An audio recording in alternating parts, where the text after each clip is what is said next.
Techniques will get you killed, principles will save your life. You can learn how to throw 2 punches and make a lateral move. This martial arts class, you'll discover that the best martial art for self-defense is also the best martial art for older males. I'm also gonna give you 3 tips that you can use to find the best martial arts program for you. Tip 1 is find the right style. Look for one of 3 things.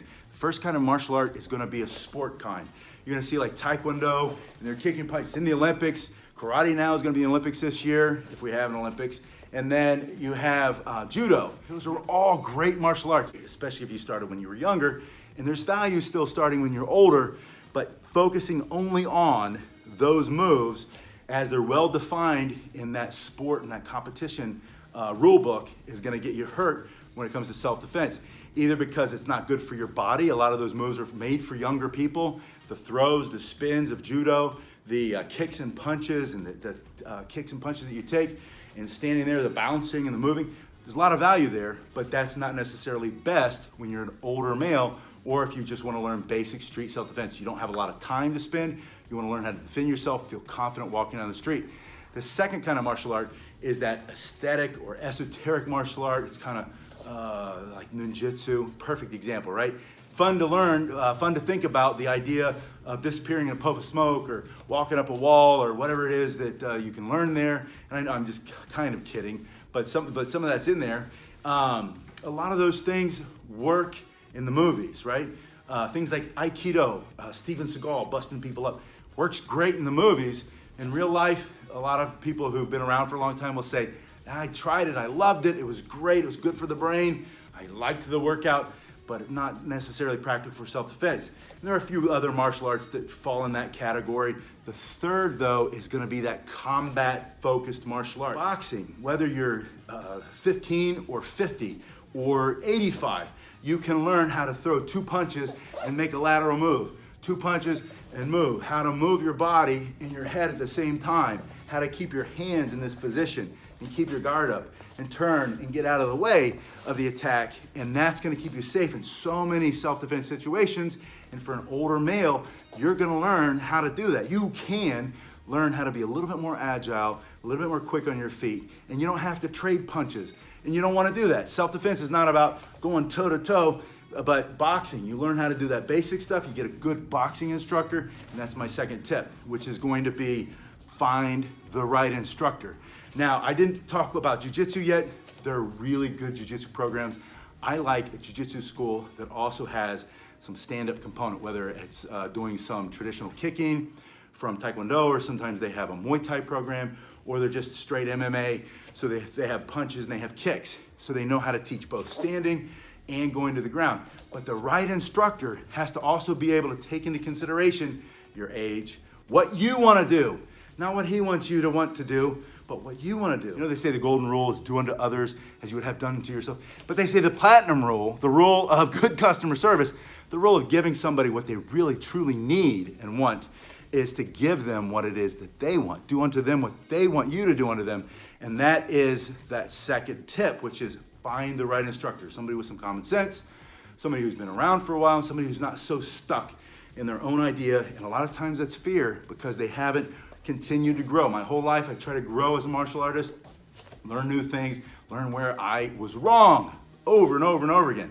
Admit that I'm wrong, learn something different. Keep your mind open. Understand that 2 things can be both right.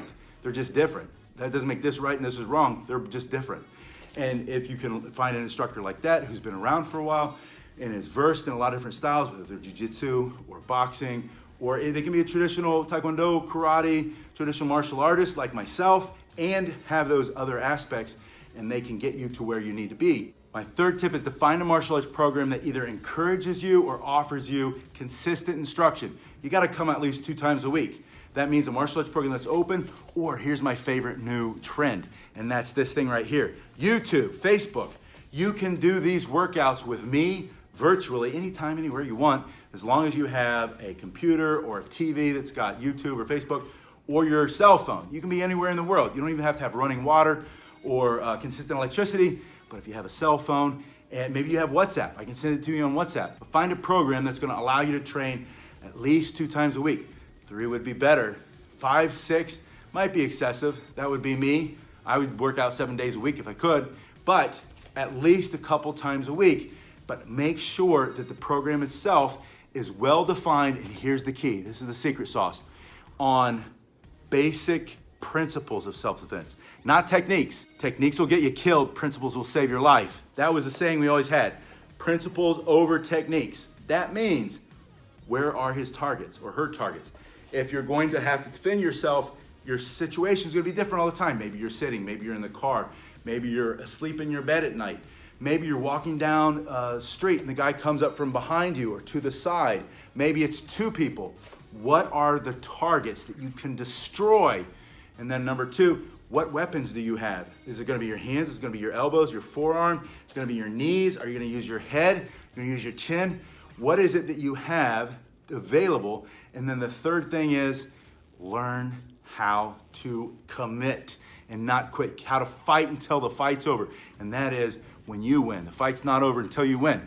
Those are basic principles, and the principles of self-defense are far, far, far more important than the techniques of self-defense. All techniques are gonna work.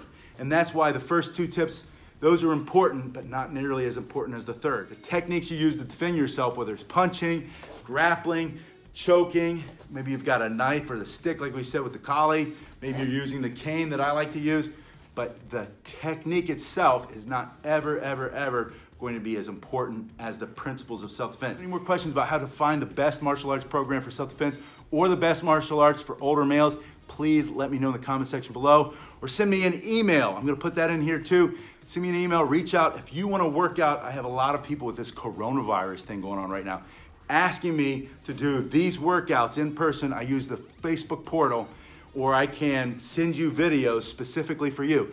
Let me know. Reach out to me, send me an email. Hey, I want to learn martial arts. I want you to teach me, and I will get back to you right away. We'll figure out a way, whether that's giving you the right links to my YouTube or Facebook videos, or maybe we do a workout virtually in person over the Facebook portal. I'll see you on the next one.